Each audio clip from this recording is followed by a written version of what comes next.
Please join me in inviting our honorable chief guest. Welcome, sir.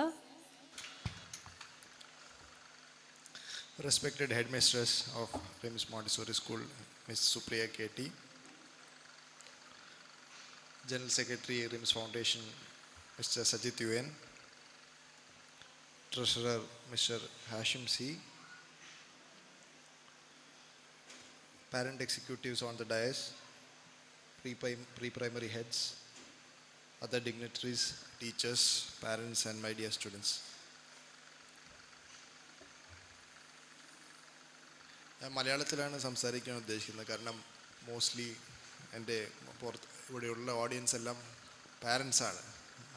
കുട്ടികൾ എല്ലാവരും cultural ഇവൻറ്റ്സിന് വേണ്ടിയിട്ട് prepare ചെയ്തുകൊണ്ടിരിക്കുകയാണ്. കഴിഞ്ഞ വർഷം ഇതേപോലെ ആനിവേഴ്സറി നടക്കുന്ന സമയത്ത് miss Supriya headmistress had come and met me and invited me as the chief guest of this very occasion. അപ്പോൾ ഞാൻ പറഞ്ഞത് ഈ വർഷം, അതായത് കഴിഞ്ഞ വർഷം നടന്ന പ്രോഗ്രാമിൽ ഞാൻ പാരൻ്റായിട്ട് അറ്റൻഡ് ചെയ്യാം. കാരണം അറ്റ് ദാറ്റ് പോയിൻ്റ് എൻ്റെ മകൻ, ഇവിടെ പഠിക്കുന്ന മകൻ ജസ്റ്റ് ജോയിൻ ചെയ്തിട്ടുണ്ടായിരുന്നു. ഞങ്ങൾ കഴിഞ്ഞ ഒക്ടോബറിലാണ് ഇവിടെ വന്നത്, ഇവിടെ ജോയിൻ ചെയ്തത്. ഒരു വർഷം കഴിഞ്ഞ് അടുത്ത ആനിവേഴ്സറിയിൽ ആനുവൽ ഈവൻറ്റിൽ വരാമെന്നുള്ള ഒരു ഉറപ്പാണ് കൊടുത്തത്. അതിന് രണ്ട് കാരണങ്ങളാണ്. ഒന്ന്, ഫസ്റ്റ് ഓഫ് ഓൾ ഈ സ്കൂൾ ഇവിടെ ചേർത്തത് എൻ്റെ ഒരു കൊളീഗിൻ്റെ റെക്കമെൻഡേഷൻ, അവരുടെ ഒരു ഓഫീസറുടെ മകൾ ഇവിടെ പഠിച്ചത് അവരുടെ റെക്കമെൻഡേഷൻ വെച്ചാണ്. പക്ഷേ എനിക്ക് പേഴ്സണലി മോണ്ടിസറി സ്കൂളിനെ കുറിച്ചോ സിലബസിനെ കുറിച്ചോ ഒന്നും അറിയാത്ത ഒരാളാണ്. അത് ഒരു കാര്യമുണ്ട്. രണ്ട്, ജനറലി ഇങ്ങനെയുള്ള പ്രോഗ്രാമുകൾ വരുമ്പോൾ തിരക്കുകൾ വന്ന് പോകുന്നൊരിതുമാണ്. ഈ രണ്ട് കാര്യങ്ങൾ വെച്ച് കഴിഞ്ഞ പ്രാവശ്യം ഞാൻ ബ്രീഫ്ലി ഇവിടെ ഒരു കൾച്ചറൽ പ്രോഗ്രാം കാണാൻ വേണ്ടി മാത്രമാണ് വന്നത്. പക്ഷേ ഐ തിങ്ക് അന്ന് എടുത്ത ഡിസിഷൻ കറക്റ്റായിരുന്നു. കാരണം കഴിഞ്ഞ ഒരു വർഷത്തിൽ ഇടയിൽ എൻ്റെ മകനുണ്ടായിട്ടുള്ള വ്യത്യാസങ്ങൾ നേരിട്ട് അറിയാവുന്ന ഒരു പാരൻ്റ് എന്നുള്ള രീതിയിൽ ഇവിടെ വന്ന് സംസാരിക്കുമ്പോൾ കുറച്ചുകൂടി കാര്യങ്ങൾ അറിഞ്ഞുകൊണ്ട് അല്ലെങ്കിൽ നിങ്ങളുടെ അടുത്ത് പറയാനുള്ളൊരു അവസരം കിട്ടുന്നത് നല്ലൊരു കാര്യമാണെന്ന് ഞാൻ വിശ്വസിക്കുന്നു. ഇപ്പോൾ ഈ പ്രാവശ്യം വന്ന് ഇൻവിറ്റേഷൻ വന്നപ്പോൾ ഞാൻ തുടക്കത്തിലേ പറഞ്ഞ കാര്യമാണ്, ഹെഡ് മിസ്ട്രസിൻ്റെ അടുത്ത് പറഞ്ഞ കാര്യമാണ്. വളരെയധികം മാറ്റം എൻ്റെ മകൻ ഇവിടെ റിംസ് മോണ്ടിസോറി സ്കൂളിൽ വന്ന ശേഷം വന്നിട്ടുണ്ട്. അത് ഇവിടെ നേരത്തെ സൂചിപ്പിച്ച പോലെ തന്നെ ഇവിടുത്തെ ടീച്ചേഴ്സിൻ്റെയും അതേപോലെ തന്നെ മാനേജ്മെൻറ്റ് ഓവറോൾ വിഷൻ്റെ ഒരു ക്രെഡിറ്റായിട്ട് തന്നെ കാണണം. കാരണം അത്രയധികം എഫേർട്ട് ഇട്ടുകൊണ്ട് ഇൻഡിവിജ്വലൈസ്ഡ് ആയിട്ടുള്ള ഒരു കെയർ കൊടുത്തുകൊണ്ടാണ് നമ്മുടെ ഓരോരുത്തരുടെയും കുട്ടികളെ ഇവിടെ പഠിപ്പിച്ചുകൊണ്ടിരിക്കുന്നത്. അത് നിങ്ങൾക്കും അറിയാവുന്ന കാര്യമായിരിക്കും ഞാൻ പ്രതീക്ഷിക്കുന്നു. ഇപ്പോൾ മോണ്ടിസോറി സിലബസ് ഞാൻ മനസ്സിലാക്കിയെടുത്തോളം, ഈ കഴിഞ്ഞ ഒരു വർഷത്തെ ഒരു എക്സ്പീരിയൻസ് വെച്ചിട്ട് മനസ്സിലാക്കിയെടുത്തോളം, ഇങ്ങനെയുള്ള കാര്യങ്ങൾ, അതായത് ഇൻഡിവിജ്വലൈസ്ഡ് ആയിട്ടുള്ള കെയറും അതേപോലെ തന്നെ കൂടുതൽ കുട്ടികളെ ബുദ്ധിമുട്ടിപ്പിക്കാതെ അവർക്ക് താല്പര്യം വരുന്ന രീതിയിൽ, പഠിത്തത്തോട് തന്നെ താല്പര്യം വരുന്ന രീതിയിൽ കാര്യങ്ങൾ അവരിലേക്ക് എത്തിക്കുക എന്നുള്ള രീതിയിലാണ് മോണ്ടിസോറി സ്കൂൾ അല്ലെങ്കിൽ മോണ്ടിസോറി സിലബസ് മുന്നോട്ട് പോകുന്നത്. ഇപ്പോൾ ഇവിടെ ഇരിക്കുന്ന ഓരോ പാരൻ്റിൻ്റെ അടുത്ത്, ഇപ്പോൾ ഇന്ന് ഞാൻ അധികം സംസാരിച്ച് സമയം കളയുന്നില്ല, കാരണം ഇതിന് ശേഷം കൾച്ചറൽ ഈവൻറ്റ്സ് എല്ലാം വരാനുള്ളതാണ്. അപ്പോൾ ഓരോ പാരൻ്റ് എന്നെപ്പോലെ തന്നെ ഏകദേശം ഒരേ സമപ്രായക്കാരായിട്ടുള്ള വ്യക്തികളാണ് പാരൻസായിട്ട് ഇവിടെ ഇരിക്കുന്നത്. ചിലപ്പോൾ എന്നേക്കാൾ നല്ല രീതിയിൽ ഈ കാര്യങ്ങൾ മനസ്സിലാക്കുന്നവരായിരിക്കാം നിങ്ങൾ. പക്ഷേ പൊതുവെ ഞാൻ ആലോചിക്കുന്ന കുറച്ച് കാര്യങ്ങൾ, അതിൽ 2-3 കാര്യങ്ങളാണ് നമ്മുടെ കുട്ടികളെക്കുറിച്ച് അല്ലെങ്കിൽ കുട്ടികളുടെ ഭാവിയെക്കുറിച്ച് ആലോചിക്കുന്ന 2-3 കാര്യങ്ങളാണ് ഞാനിവിടെ ഷെയർ ചെയ്യാൻ ഉദ്ദേശിക്കുന്നത്. അതിലൊന്ന്, ഇപ്പോൾ നമ്മളെല്ലാവരും നമ്മൾ സ്കൂളിൽ പഠിച്ചിരുന്ന സമയത്ത് ഇൻ്റർനെറ്റോ മൊബൈൽ ഫോണോ അല്ലെങ്കിൽ കമ്പ്യൂട്ടറോ ഒന്നും ഇല്ലാത്ത സമയത്താണ് പഠിച്ചുകൊണ്ടിരുന്നത്. ഫോണുകളുണ്ടായിരുന്നു, പക്ഷേ സ്മാർട്ട് ഫോണുകളോ അല്ലെങ്കിൽ ഇൻ്റർനെറ്റായിട്ട് കണക്റ്റഡ് ആയിട്ടുള്ള ഫോണുകളോ ഒന്നും ഉണ്ടായിരുന്നില്ല. കോളേജിലൊക്കെ എത്തിയ സമയത്തായിരിക്കും ഇങ്ങനെയുള്ള ഫോണുകൾ വന്നിട്ടുണ്ടാവും. പക്ഷേ ഇപ്പോൾ ഉള്ള ജനറേഷൻ അവർ ജനിച്ച് വീഴുന്നത് തന്നെ ഇൻ്റർനെറ്റിൻ്റെയും ഫോണുകളുടെയും മറ്റുള്ള സ്മാർട്ട് ഗാഡ്ജറ്റ്സിൻ്റെ എല്ലാം ഇടയിലാണ്. അപ്പോൾ ഈ അറ്റൻഷൻ സ്പാൻ എന്നുള്ളത് നമുക്കും അറിയാം. നമ്മുടെ അറ്റൻഷൻ സ്പാൻ, ഞാനിപ്പോൾ ഒരു 10 മിനിറ്റിനേക്കാൾ കൂടുതൽ സംസാരിച്ചാൽ മിക്ക ആളുകളും കേൾക്കുന്നത് തന്നെ നിർത്തുമെന്നുള്ളതാണ് എനിക്ക് തോന്നുന്നത്. അത് എനിക്കുമുള്ള പ്രശ്നമാണ്. അപ്പോൾ കുട്ടികളുടെ അവസ്ഥ ഇതിനേക്കാൾ ബുദ്ധിമുട്ടാണ്. ഒരു 5-10 മിനിറ്റ് അവർക്ക് താല്പര്യമില്ലാത്ത കാര്യം പറഞ്ഞുകൊണ്ടിരുന്നാൽ ഡെഫിനറ്റ്ലി അവർ അത് കേൾക്കില്ല എന്നുള്ളത് മാത്രമല്ല, അത് മനസ്സിലാക്കാനുള്ള ഒരു ശ്രമം പോലും അവരുടെ ഭാഗത്ത് നിന്ന് ഉണ്ടാവില്ല. അപ്പോൾ ഈ അറ്റൻഷൻ സ്പാൻ കുറഞ്ഞുകൊണ്ടിരിക്കുന്ന ഒരു സമയത്താണ് നമ്മുടെ കുട്ടികളെ സ്കൂളിൽ പറഞ്ഞു വിടുന്നതും സ്കൂളിന് ശേഷം കോളേജും അതിനുശേഷം മറ്റുള്ള പ്രവൃത്തികളിലേക്ക് അവർ കടന്നു പോകേണ്ടത്. അതൊരു വിഷയമാണ്. ഇത് ഞാൻ ആലോചിച്ചുകൊണ്ടിരിക്കുന്ന വിഷയമാണ്, നിങ്ങളും ആലോചിച്ചിരിക്കുന്നു എന്നുള്ളതാണ് ഞാൻ പ്രതീക്ഷിക്കുന്നത്. അതേപോലുള്ളൊരു കാര്യമാണ് ഇപ്പോൾ നമുക്കറിയാവുന്ന പോലെ തന്നെ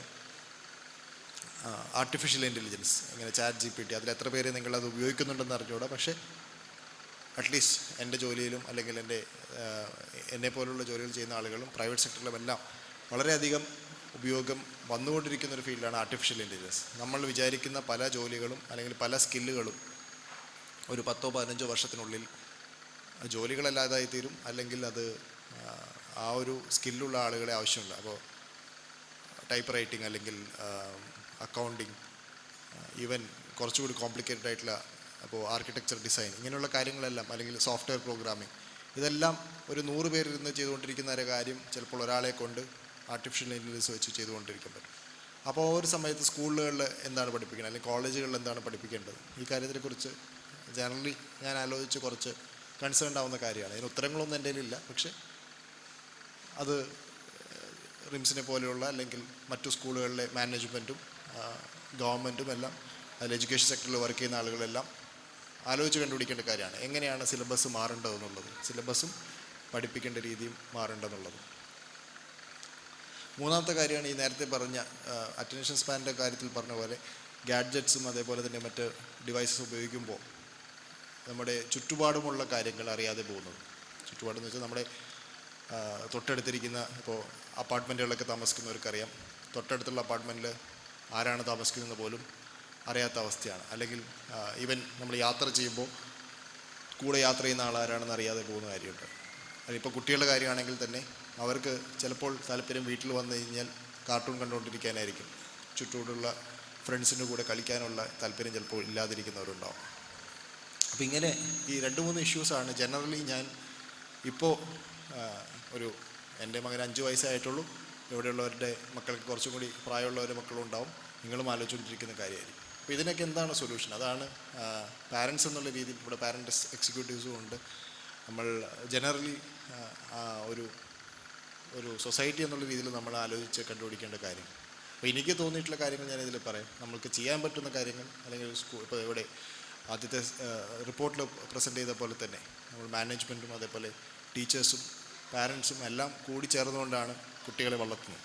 അത് നമ്മളുടെ മാത്രം അല്ലെങ്കിൽ ടീച്ചേഴ്സിൻ്റെ മാത്രം റെസ്പോൺസിബിലിറ്റി അല്ല. അവർക്ക് ചെയ്യാൻ പറ്റുന്ന കാര്യങ്ങളുണ്ട്, പാരൻസിന് ചെയ്യാൻ പറ്റുന്ന കാര്യങ്ങളുണ്ട്, ഓരോരുത്തരും ചെയ്യേണ്ട കാര്യങ്ങൾ. പക്ഷേ അത് ഒരു പർപ്പസോടു കൂടിയാണ് ചെയ്യുന്നത്. കാരണം ഇവിടെ നിന്ന് പോകുമ്പോൾ, അല്ലെങ്കിൽ ഒരു സ്കൂളുകളിൽ ഗ്രാജുവേഷനിലേക്ക് പോകുമ്പോൾ, 10ാം ക്ലാസ്സോ 12ാം ക്ലാസ്സോ കോളേജിലെ ഗ്രാജുവേഷനൊക്കെ കഴിഞ്ഞ് റിയൽ വേൾഡിലേക്ക് പോകുമ്പോൾ, യഥാർത്ഥമായിട്ടുള്ള ലോകത്തിലേക്ക് അവർ ജോലിയൊക്കെ എടുക്കാൻ വേണ്ടി പോകുമ്പോൾ അവർ പ്രിപ്പയർഡായിട്ട് പോകണമെന്നുള്ള കാര്യമാണ് നമ്മൾ മനസ്സിൽ വെക്കേണ്ടത്.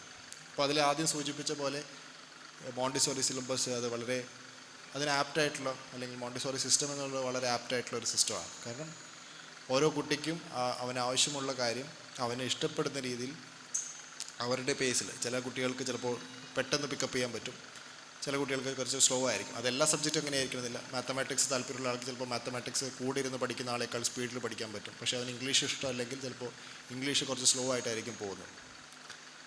അപ്പോൾ ഈ മോണ്ടിസോറി സിസ്റ്റം അതിന് പറ്റിയൊരു സിസ്റ്റമാണ്. പക്ഷേ അതിൻ്റെ കൂടെ എന്തൊക്കെ ചെയ്യാൻ പറ്റും എന്നുള്ളതാണ് നമ്മൾ ആലോചിക്കേണ്ടത്. അല്ലെങ്കിൽ എന്തൊക്കെ മനസ്സിൽ വെച്ചുകൊണ്ടാണ് നമ്മൾ ഫർദർ പോകേണ്ടതെന്നുള്ളതാണ് എനിക്ക് ചോദിക്കാനുള്ളത്. അതിൽ എനിക്ക് തോന്നിയ കാര്യം, നമ്മുടെ കുട്ടികളെ ബേസിക്കലി എഡ്യൂക്കേഷൻ എന്ന് പറയുമ്പോൾ സിലബസ് കംപ്ലീറ്റ് ചെയ്യുന്നതിനേക്കാൾ കൂടുതൽ അവർ സ്വന്തമായിട്ട് സെൽഫ് ലേണിംഗ് എന്ന് പറയുന്ന ഒരു ആംഗിളിലേക്ക് കൊണ്ടുപോകാൻ സാധിക്കുമോ എന്നുള്ളതാണ്. കാരണം ഇപ്പോൾ നമ്മുടെ ചുറ്റും എന്തിനെക്കുറിച്ച് പഠിക്കാനും എപ്പോൾ പഠിക്കാനും എങ്ങനെ പഠിക്കാനുമുള്ള സാഹചര്യമുണ്ട്. നേരത്തെ പറഞ്ഞ ഇൻ്റർനെറ്റും മൊബൈൽ ഫോണും കമ്പ്യൂട്ടറൊക്കെ വെച്ചുകൊണ്ട് എങ്ങനെ വേണമെങ്കിലും പഠിക്കാം, എപ്പോൾ വേണമെങ്കിലും പഠിക്കാം. പക്ഷേ ആ പഠിക്കാനുള്ള താല്പര്യം ഉണ്ടാകണമെന്നുള്ളതാണ് ആദ്യത്തെ കാര്യം. അത് കുറച്ച് ബുദ്ധിമുട്ടുള്ള കാര്യമാണ്. നമ്മൾ ഒരു ക്ലാസ് റൂമിൽ ഇരുത്തി നിർബന്ധിച്ച് പഠിപ്പിച്ച് കഴിഞ്ഞാൽ, അല്ലെങ്കിൽ നമ്മുടെ വീട്ടിൽ കൊണ്ടുവന്ന് ഹോംവർക്ക് നിർബന്ധമായിട്ട് ചെയ്യിപ്പിച്ച് കഴിഞ്ഞാൽ മാത്രം അത് ചിലപ്പോൾ അങ്ങനെ നടക്കണമെന്നില്ല. ഓരോ കുട്ടിക്കും താല്പര്യമുള്ള സബ്ജക്റ്റുകൾ താല്പര്യമുള്ള രീതിയിൽ പഠിപ്പിക്കുക എന്നുള്ളതാണ്. അപ്പോൾ അതിനൊരു എക്സാമ്പിളായിട്ട് പറയാൻ പറ്റും, എക്സാമ്പിളല്ല, ഒരു സിമിലാരിറ്റി ആയിട്ട് പറയാൻ പറ്റും. നമ്മൾ ഇവരുടെ ഒരു ട്രെയിൻ ആണ് ഒരു കുട്ടിയെങ്കിൽ ആ ട്രെയിനിൻ്റെ എഞ്ചിനായിട്ട് നമ്മൾ ടീച്ചർമാരും പാരൻസും സ്വയം സങ്കല്പിക്കുന്നത് ശരിയല്ല എന്നാണ് എനിക്ക് തോന്നിയിട്ടുള്ളത്. നമ്മളെ കാണേണ്ടത് ഈ ട്രെയിൻ ഓടുന്ന പാളമായിട്ടാണ്. ഈ കുട്ടികൾ എങ്ങനെ ആ പാളത്തിൽ കൂടെ പാളം തെറ്റാതെ പോകുന്നു എന്നുള്ളത് മാത്രമാണ് നമ്മൾ നോക്കേണ്ടത്. അവരുടെ എൻജിൻ ഏത് സ്പീഡിൽ ഓടുന്നു, എപ്പോൾ നിൽക്കുന്നു, എപ്പോൾ സ്റ്റാർട്ട് ചെയ്യുന്നു എന്നുള്ള കാര്യത്തെക്കുറിച്ച് നമ്മൾ ബോധേഡാവേണ്ട. പാളം തെറ്റാതെ പോകണം എന്നുള്ളത് മാത്രമാണ് നമ്മൾ നോക്കേണ്ടത്. കാരണം ആ രീതിയിൽ പഠിച്ചാൽ മാത്രമാണ് ഇനി പോകുന്ന ഒരു 10-20 വർഷത്തിന് ശേഷം അവർ പഠിക്കുന്ന കാര്യങ്ങൾ അവർക്ക് ഉപയോഗം ഉണ്ടാവുള്ളൂ. കാരണം ഇപ്പോൾ പഠിക്കുന്ന മിക്ക കാര്യങ്ങൾ, ഇപ്പോൾ നമ്മളിപ്പോൾ ഇവിടുത്തെ എല്ലാ കുട്ടികളും എഴുതാൻ പഠിക്കുന്നുണ്ട്, കർസീവ് ഹാൻഡ് റൈറ്റിംഗ് അടക്കം പഠിക്കുന്നുണ്ട്.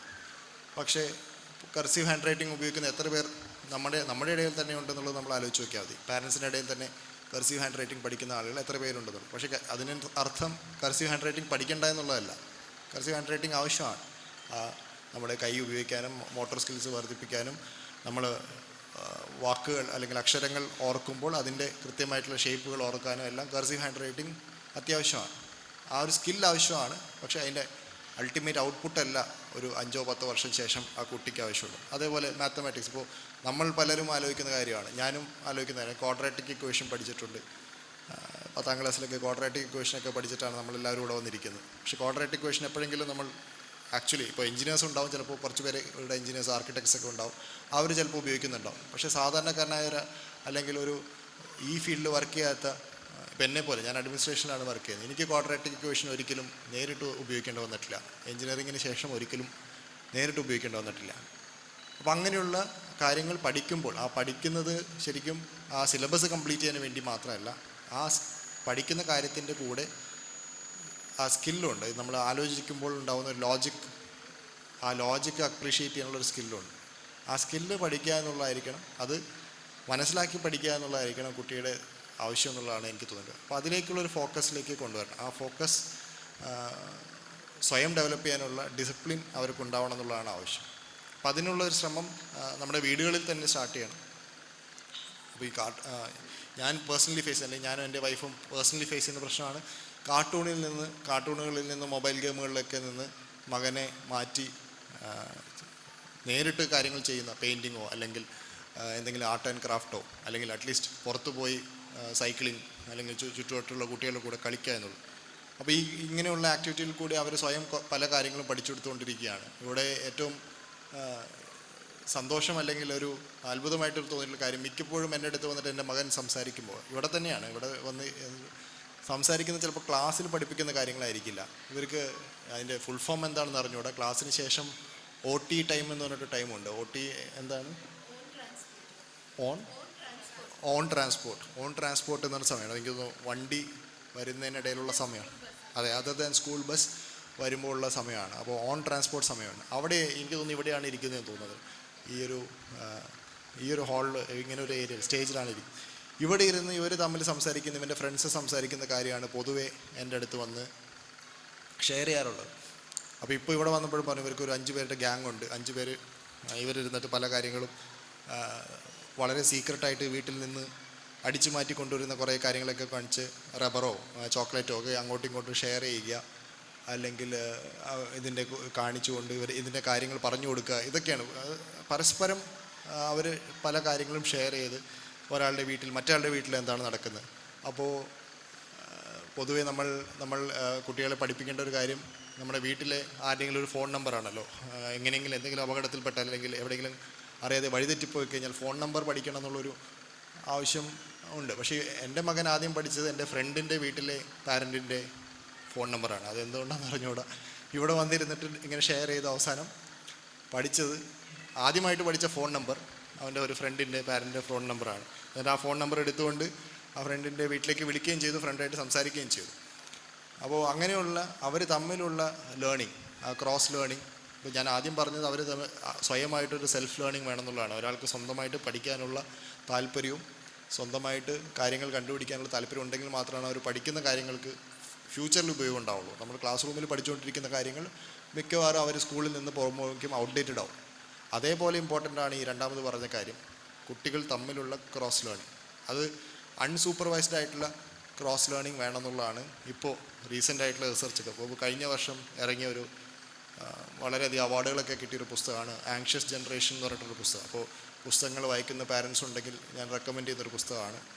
ഒരു US അക്കാഡമിഷ്യൻ, ഒരു റിസർച്ചർ എഴുതിയ പുസ്തകമാണ് ആങ്ഷ്യസ് ജനറേഷൻ, ജൊനാഥൻ ഹെയ്റ്റ് എന്ന് പറഞ്ഞ ഒരാളുടെ പുസ്തകം. ആ പുസ്തകത്തിൽ പറഞ്ഞേക്കുന്നത് നമ്മൾ പാരൻസും ടീച്ചേഴ്സും ഇരുന്ന് കളിപ്പിക്കുക എന്നുള്ളതല്ല, അല്ലെങ്കിൽ കൂടെ ഇരുന്ന് കളിപ്പിക്കുക എന്നുള്ളതല്ല, കുട്ടികൾ സ്വയം, ഇപ്പോൾ ഇവിടെ ഓടി നടന്ന് കളിക്കുന്ന കുട്ടികളുണ്ട്, അവർ കളിക്കുന്ന കളിയാണ് ശരിക്കും കളി. നമ്മൾ നോക്കാതിരിക്കുന്ന സമയത്ത് അവർ തന്നെ സ്വന്തമായിട്ടുള്ള നിയമങ്ങളൊക്കെ കണ്ടുപിടിച്ചുകൊണ്ട് ഞാൻ അങ്ങോട്ട് ഓടും, നീ ഇങ്ങോട്ട് പിന്നാലെ വരണം, അങ്ങനെയുള്ള ഗെയിമുകൾ കളിക്കുമ്പോഴാണ് ആക്ച്വൽ നമ്മൾ പുറത്ത് റിയൽ വേൾഡിൽ നടക്കുന്ന കാര്യങ്ങളായിട്ട് എന്തെങ്കിലും ബന്ധമുള്ള സ്കിൽസ് അവർ പഠിക്കുകയുള്ളൂ.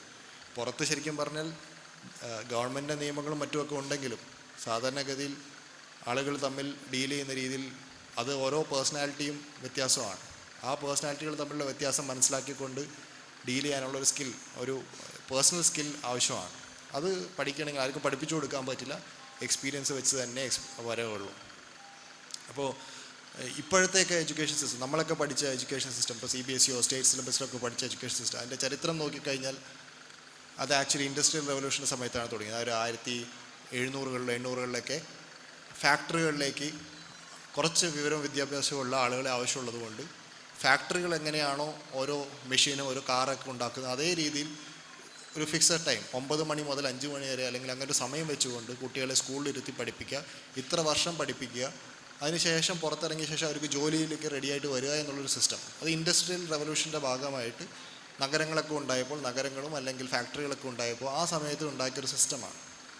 അതിന് മുന്നേ നമ്മുടെ ഓർമ്മയിൽ തന്നെ ഉണ്ടാവും ചിലപ്പോൾ, കാരണം ഇന്ത്യയിലും കേരളത്തിലൊന്നും ഇൻഡസ്ട്രിയൽ റെവല്യൂഷൻ അത്ര ശക്തമായിട്ട് നടന്നിട്ടില്ലാത്ത സ്ഥലങ്ങളാണ്. അപ്പോൾ കാർഷികമായിട്ടുള്ള കാര്യങ്ങൾ ചെയ്തുകൊണ്ടിരുന്നൊരു സമയത്ത് ഇങ്ങനെയുള്ളൊരു സിസ്റ്റത്തിൻ്റെ ആവശ്യം ഉണ്ടായിരുന്നില്ല. എല്ലാവരും കൃഷിയാണ് ചെയ്യുന്നത്. കൃഷിയിൽ ശരിക്കും പറഞ്ഞാൽ വിദ്യാഭ്യാസത്തിൻ്റെ അല്ലെങ്കിൽ ഒരു ലിറ്ററേറ്റ് സൊസൈറ്റിയുടെ ആവശ്യമില്ല. എഴുതാനും വായിക്കാനും കണക്ക് കൂട്ടാനൊന്നും ഉള്ള ആളുകളുടെ ആവശ്യമില്ല. അത് ഇൻഡസ്ട്രിയൽ റെവല്യൂഷൻ്റെ ഭാഗമായിട്ട് മാത്രം വന്ന ഒരു ആവശ്യമാണ്. അന്ന് വളരെയധികം ഫ്രീ ടൈം ഉണ്ടായിരുന്നു, ആളുകൾക്ക് ഫ്രീ ടൈം ഉണ്ട്. സ്വന്തമായിട്ട് ഇങ്ങനെ കുട്ടികളുടെ കാര്യത്തിലാണെങ്കിൽ കുട്ടികൾക്ക് കളിക്കാനുള്ള അവസരങ്ങളുണ്ട്, പരസ്പരം കളിക്കാനുള്ള അവസരം, സ്വയം താല്പര്യമുള്ള അവസരം, കാര്യങ്ങൾ പഠിക്കാനുള്ള അവസരം എല്ലാം ഉണ്ട്. അപ്പോൾ അത് മാറിയിട്ട് ഏകദേശം ഒരു 200-300 വർഷങ്ങളേ ആയിട്ടുള്ളൂ. ആ 200-300 വർഷത്തിനിടയിൽ വന്ന ഒരു സിസ്റ്റമാണ് നമ്മളിപ്പോൾ ഫോളോ ചെയ്തുകൊണ്ടിരിക്കുന്നത്. പക്ഷേ ഇപ്പോൾ എനിക്ക് തോന്നുന്നു, ഞാൻ ആദ്യം സൂചിപ്പിച്ച പോലെ, ഇനി വരുന്ന ഒരു 10-20 വർഷത്തിനിടയിൽ ആ സിസ്റ്റം മൊത്തത്തിൽ മാറും. ഇൻഡസ്ട്രിയൽ റെവല്യൂഷൻ മാറി ഇനിയിപ്പോൾ ആർട്ടിഫിഷ്യൽ ഇൻ്റലിജൻസിൻ്റെയും മറ്റും സമയത്ത് ജോലി ചെയ്യേണ്ട ശരിക്കും ആവശ്യം, അല്ലെങ്കിൽ ആ ജോലി ചെയ്യേണ്ട ആളുകളുടെ ആവശ്യം വളരെയധികം കുറയും. അപ്പോൾ ആ കുറയുന്ന സമയത്ത് നമുക്ക് ആവശ്യം നേരത്തെ പറഞ്ഞ സ്കില്ലുകളാണ്. അതിൻ്റെ കൂടെ തന്നെ ഈ കുട്ടികൾ സ്വന്തമായിട്ട് പഠിക്കാനുള്ള താല്പര്യം വേണം. ആ താല്പര്യത്തിൻ്റെ കൂടെ തന്നെ അവർക്ക് ഈ കാര്യങ്ങൾ എങ്ങനെ ഉപയോഗിക്കണം എന്നുള്ളത് അവരുടെ മനസ്സിൽ തന്നെ ഉണ്ടാവണം എന്നുള്ളതാണ്. അത് നേരത്തെ പറഞ്ഞ ഈ ട്രെയിൻ പാളം തെറ്റി പോകണം എന്നൊരവസ്ഥ ഉണ്ടാവരുത്. അപ്പോൾ ഈ ഇൻഡസ്ട്രിയൽ റെവല്യൂഷൻ്റെ സമയത്താണ് ശരിക്കും പറഞ്ഞു കഴിഞ്ഞാൽ, പണ്ടൊക്കെ ഓരോ നഗരത്തിലും ഓരോ സമയമായിരുന്നു. ഇപ്പോൾ ഇവിടെ ഉണ്ടോ എന്ന് എനിക്ക് അറിഞ്ഞൂടാ. നമ്മുടെ കോർപ്പറേഷൻ ബിൽഡിങ്ങിൻ്റെ മുകളിൽ നോക്കിക്കഴിഞ്ഞ് കഴിഞ്ഞാൽ സാധാരണഗതിയിൽ ഒരു വലിയൊരു ക്ലോക്ക് ഉണ്ടാവും. ആ ക്ലോക്ക് ഓരോ നഗരത്തിലും വേറെ വേറെ സമയമായിരിക്കും, 5-10 മിനിറ്റ് വ്യത്യാസം അങ്ങോട്ടും ഇങ്ങോട്ടും ഉണ്ടാവും. ഇൻഡസ്ട്രിയൽ റെവല്യൂഷൻ്റെ സമയത്താണ് ഞാൻ മനസ്സിലാക്കുന്നത് ട്രെയിനുകൾ ഓടി തുടങ്ങിയത്. ട്രെയിനുകൾ ഓടി തുടങ്ങിയ സമയത്താണ് എല്ലാ നഗരത്തിലും ഒരേ സമയം വേണമെന്നുള്ള ഒരു തീരുമാനത്തിലേക്ക് എത്തിയത്. അല്ലെങ്കിൽ ട്രെയിൻ പിടിക്കാൻ വരുന്ന ആൾക്ക് ട്രെയിൻ മിസ്സാവും, 5 മിനിറ്റ് അങ്ങോട്ടും ഇങ്ങോട്ടും മാറ്റമുള്ള നഗരമാണെങ്കിൽ ട്രെയിൻ മിസ്സാവും. അതുകൊണ്ടാണ് സ്റ്റാൻഡേർഡ് ടൈമുകൾ വന്നു. ഓരോ സംസ്ഥാനത്തിലും അല്ലെങ്കിൽ ഓരോ രാജ്യത്തിനും സ്റ്റാൻഡേർഡ് ടൈമുകൾ വന്നുകൊണ്ട് ആ സ്റ്റാൻഡേർഡ് ടൈം വെച്ചിട്ട് ഓടാൻ തുടങ്ങി. അപ്പോൾ ആ സ്റ്റാൻഡേർഡ് ടൈമുകൾ ഇനി സമയം മാറുന്നല്ല ഞാൻ പറയുന്നത്, ആ സ്റ്റാൻഡേർഡൈസേഷൻ മാറുന്ന ഒരു സമയത്തേക്ക് നമ്മൾ തിരിച്ചെത്തിയാണ്. കാരണം കുറേയധികം ഫ്രീ ടൈം ഇനി ഉണ്ടാവും. പഠിക്കാനുള്ള താല്പര്യമുള്ളവർക്ക് പഠിക്കാൻ, അൺസ്ട്രക്ചേർഡ് ആയിട്ടുള്ള ലേണിങ്ങിനുള്ള അല്ലെങ്കിൽ താല്പര്യങ്ങൾ പെർസ്യൂ ചെയ്യാനുള്ള സമയമുണ്ടാകും. ലൈഫ് ലോങ് നമ്മൾ 10ാം ക്ലാസ്സും 12ാം ക്ലാസ്സിലും കോളേജിലും മാത്രം പഠിക്കുന്ന കാര്യങ്ങളല്ല, അതിനുശേഷം പുറത്തിറങ്ങിയ ശേഷവും കോളേജ് കഴിഞ്ഞ ശേഷം ജോലിയിൽ ഇരുന്നു കൊണ്ട് പഠിച്ചുകൊണ്ടിരിക്കേണ്ട ആവശ്യം വരും. അപ്പോൾ ഇങ്ങനെയുള്ള ആവശ്യങ്ങളെല്ലാം മുൻനിർത്തിക്കൊണ്ട് സ്റ്റാൻഡേർഡൈസ്ഡ് ആയിട്ടുള്ള കാര്യങ്ങൾ മാറ്റി വെച്ചുകൊണ്ട് സെൽഫായിട്ട് അല്ലെങ്കിൽ സ്വന്തം കസ്റ്റമൈസ്ഡ് ആയിട്ടുള്ള കാര്യങ്ങളിലേക്ക് പോകാൻ ഓരോ കുട്ടിക്കും അവൻ്റെ താല്പര്യം വേണം, അവനുള്ള കപ്പാസിറ്റി വേണം. അപ്പോൾ അങ്ങനെയുള്ള ഒരു സമൂഹമാണ് നമ്മൾ വാർത്തെടുക്കേണ്ടത്. അതിന് നമ്മളെല്ലാവരും ഈക്വലി അതിന് റെസ്പോൺസിബിളാണ്. പാരൻസ് എന്നുള്ള രീതിയിലും ടീച്ചേഴ്സ് എന്നുള്ള രീതിയിലും സ്കൂളുകളുടെ മാനേജ്മെൻറ്റ് ലീഡർഷിപ്പ് എന്നുള്ള രീതിയിൽ എല്ലാവരും ഈക്വലി ഇമ്പോർട്ടൻ്റ് ആണ്. അപ്പോൾ ആ ഒരു കാര്യം അതുമാത്രമാണ് എനിക്ക് ഇന്നിവിടെ ഷെയർ ചെയ്യാനുള്ളത്. കാരണം ഇത് ഞാൻ നിങ്ങളെപ്പോലെ പറഞ്ഞ പോലെ ഇപ്പോൾ ഇവിടെ വന്ന് സംസാരിക്കാൻ അത്ര എളുപ്പമല്ല. കാരണം ഒന്നാമത്തെ എൻ്റെ വൈഫ് കൂടി ഇരിക്കുന്നുണ്ട്. ഇതിന് ശേഷം വീട്ടിലെത്തുമ്പോൾ പറയും, നിങ്ങൾ പറഞ്ഞത് ഈ കാര്യങ്ങളൊക്കെ നിങ്ങൾ തന്നെ ചെയ്യാത്ത കാര്യങ്ങളാണ്, പലതും ചെയ്യുന്നതെല്ലാം പറയും. അപ്പോൾ വേറെ സ്കൂളുകളിൽ പോയി കഴിഞ്ഞാൽ അത്രയും ബുദ്ധിമുട്ടില്ല, വൈഫ് സാധാരണ കൂടെ വരാറില്ല, അതേപോലെ സ്വന്തം മകൻ പഠിക്കാത്ത സ്കൂളാണ്. അപ്പോൾ നിങ്ങൾ എന്നെപ്പോലെ തന്നെ ഇതേ സ്കൂളിൽ നിങ്ങൾ കുട്ടികൾ പഠിക്കുന്ന സ്ഥലമാണ്. അപ്പോൾ ഇതേ കൺസേൺസും ഇതേ കാര്യങ്ങളൊക്കെ ആലോചിച്ചുകൊണ്ടിരിക്കുന്നവരായിരിക്കും. നമുക്ക് മുന്നോട്ട് പോകുന്ന വർഷങ്ങളിൽ ഈ കാര്യങ്ങളിൽ കൃത്യമായിട്ടുള്ളൊരു വിഷൻ നമ്മുടെ സമൂഹം എന്നുള്ള രീതിയിൽ തന്നെ നമുക്ക് വേണം എന്നുള്ളത് കൊണ്ടാണ് ഞാൻ ഇത്രയും കാര്യങ്ങൾ പറഞ്ഞത്.